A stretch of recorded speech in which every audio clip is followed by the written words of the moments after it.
Hello viewers, আজকে আমি একটি ঈদ স্পেশাল রেসিপি নিয়ে হাজির হলাম আপনাদের সামনে। আমি এখানে সেমাই লাড্ডু বানিয়েছি।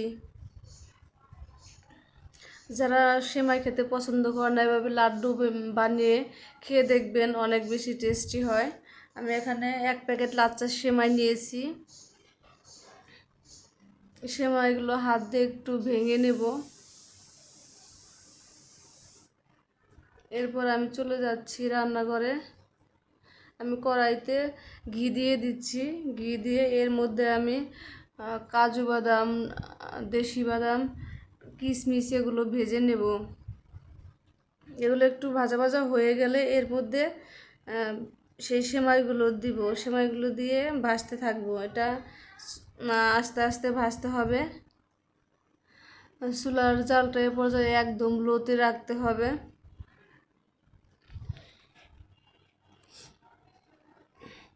এটা সম্পূর্ণ ঘি দিয়ে ভাজতে হবে।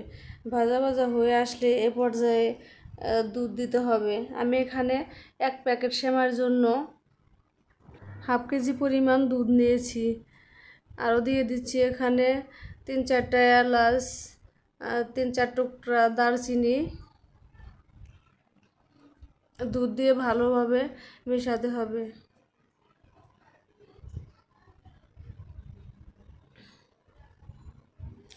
তারপর দিতে হবে 1 কাপের মতো চিনি। এই চিনিটা আপনারা আপনাদের ইচ্ছা মতো দিতে পারেন। যে যেরকম মিষ্টি পছন্দ করে সে সেভাবে দিবে।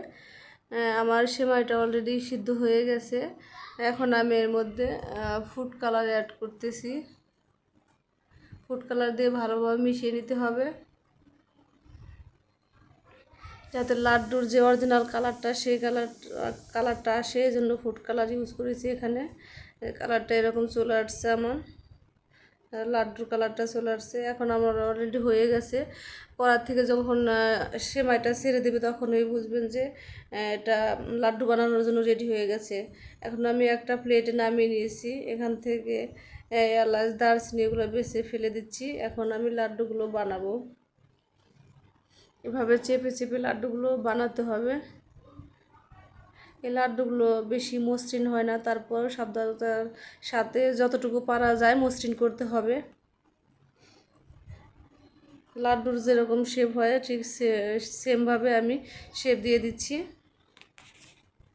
আমি 2-1টা বানিয়ে আপনাদের দেখাচ্ছি।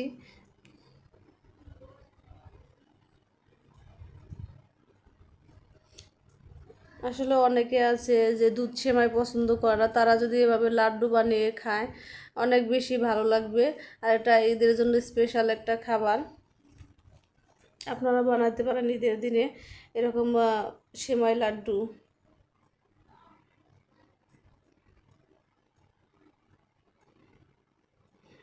আমার সবগুলো লাড্ডু বানানো হয়ে গেছে। দেখেন কত সুন্দর একটা কালার আসছে।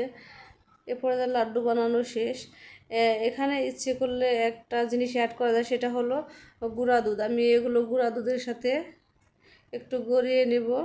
এটা না নিলেও হয়, এটা আপনারা স্কিপ করতে পারেন।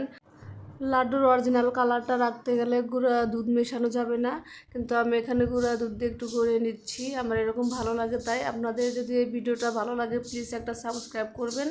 ধন্যবাদ সবাইকে।